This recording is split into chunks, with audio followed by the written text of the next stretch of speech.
வணக்கம். இது சிபிஎல்லின் சிந்தனை களம். தினம் ஒரு திரவியம், மனதுக்கும் உடலுக்கும். இன்றைய சிந்தனைக்கு தர்மம் செய்வதை முழுமையாக செய்வோம் என்ற தலைப்பில் பார்ப்போம். ஒரு பணக்காரர் ஒருவர் தன்னுடைய கடமைகள் எல்லாம் முடிந்துவிட்டன என்று நினைத்து தன்னை துறவியாக்கிக் கொள்ள முன் வந்தார்.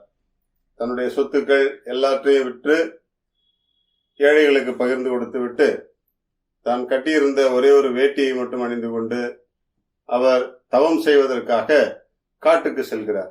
அவருக்கு சித்தராக வேண்டும் என்று விருப்பம். எனவே தவம் செய்வ காட்டுக்கு நடந்து செல்கின்றார். நடந்து செல்லும் வழியில் ஒரு பிச்சைக்காரன் ஒருவன், ஐயா எனக்கு ஏதாவது தர்மம் போடுங்க என்று கேட்கின்றார்.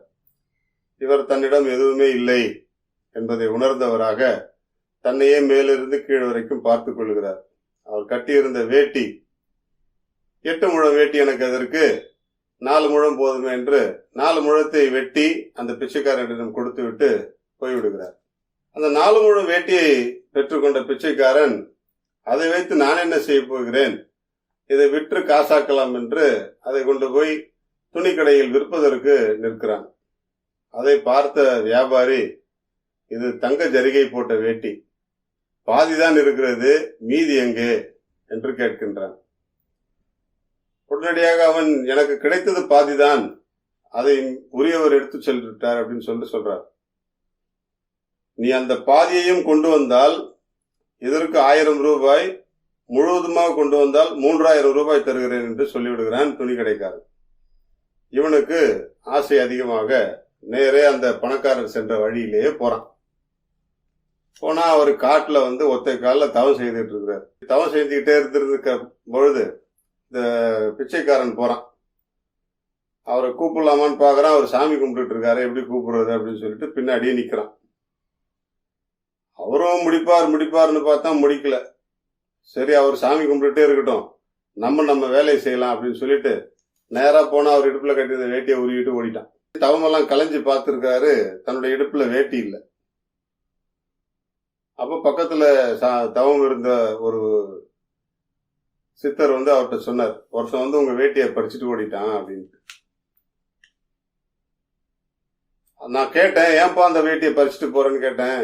அவன் சொன்னான், பாதி வேட்டிக்கு 1000 ரூபாய், முழு வேட்டியும் கொடுத்தா 3000 ரூபான்னு சொன்னாங்க, அதனாலதான் எடுத்துட்டு போயிட்டேன்னு சொல்லுங்க அப்படின்னு சொல்லிட்டு போயிட்டேன் அப்படின்ட்டு. அப்போ இந்த பணக்காரர் தன்னை நொந்து கொண்டாராம்.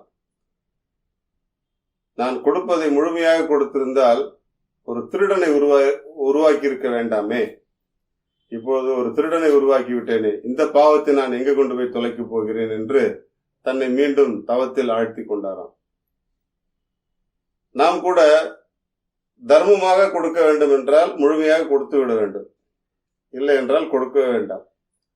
முழுமையாக கொடுக்காத தர்மம் முழுமையடையாது, அது நமக்கும் மன நிம்மதியை அளிக்காது. இது போலதான் நம்மில் பலருடைய வாழ்க்கை அமைகிறது. நம்முடைய நேரத்தை, நம்முடைய பணத்தை, நம்முடைய வார்த்தைகளை, நம்முடைய ஆறுதலை எத்தனை பேருக்கு முழுமையாக தர முடியுமோ அத்தனை பேருக்கு முழுமையாக தந்து விடுவோம். அப்பொழுது அனைவரும் திருப்தியாக இருப்பார்கள், நாமும் மன நிம்மதியாக இருக்கலாம். இந்த கருத்தை நாம் மனதில் வைத்துக் கொண்டு இந்த நாட்களை நல்லபடியாக வாழ்ந்து முடிக்க முயற்சி செய்வோம். வாழ்க மகிழ்வுடன்.